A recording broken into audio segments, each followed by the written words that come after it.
pwede po tayo umatras para yung mga gusto na po nilang ilapag po dito ay makalapit po sila sa counter at may baba po nila. Sira no, boy. Loko ka kasi, papaero ka kasi.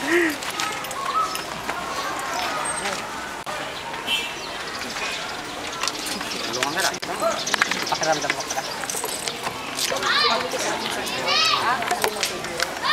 Para sa pitaray. Ano siya doon?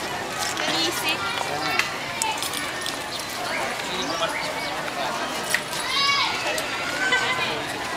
Oo, ako yun. Paulit-ulit. Ulit ko po pakitaas po yung hood ng sasakyan, buksan po yung mga pintuan, huwag pong paandali ng makina.